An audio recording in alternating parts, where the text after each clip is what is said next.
এখানে নৌকা থেকে নামিয়ে দেখতেছে নদীর ধারে বাদাম, মানুষ অনেক বাদাম করছে, কিন্তু বাদাম করেও তো এখানে কোনো লাভ নাই। কারণটা কি, এখানে নদী এলাকা, এখানে সব ভেঙ্গে ছিঁড়ে নদীর ভিতর চলে যাচ্ছে। মানুষ কত আফসোস করতেছে, কত কষ্ট করে বাদামের চাষ গুলো করে, কিন্তু করেও শান্তি নাই। নদী ভাঙ্গন, এখানে কি করবে এরা? বাদাম চাষ করে কি করবে, আর ভুট্টা লাগে কি করবে, আর আবাদ ফসল করে কি করবে? এখানে সব ভেঙ্গে নদীর ভিতর চলে যায় ভাইয়া। কিন্তু বড় আফসোস বিষয়, আমরা এখানে নামলাম, বাদাম দেখলাম, কেবল বাদাম ছোট ছোট ছোট দেখেন, আমি এখানে দেখাচ্ছি। এখানে বাদাম এখন হয় নাই, বাদাম হয় নাই, কিন্তু ছোট ছোট বাদাম কেবল শুরু হয়েছে। বাদাম হয় না, এই বাদাম হতে এখনো না হলো 3 মাস লাগবে। 3 মাস পর এই বাদামটা হবে। হ্যাঁ হ্যাঁ, এক গাছে না হলো তো 8 বার মতো বাদাম হবে। হ্যাঁ, 100 টাকা 8 বার এরকম বাদাম।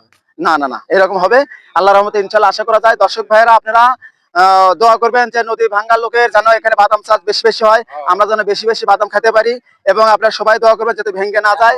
এখন যে বাদামটা লাগানো হয়েছে, এই বাদাম কি হবে না পানির কারণে নষ্ট হয়ে গেছে? এখন উপর আল্লাহ জানে, কারণ এখানে পানি একবার উঠেছিল, ওঠার পরে বাদামের উপর চর পড়ে গেছে, দেখেন না, বাদামের উপর চর পড়ে গেছে।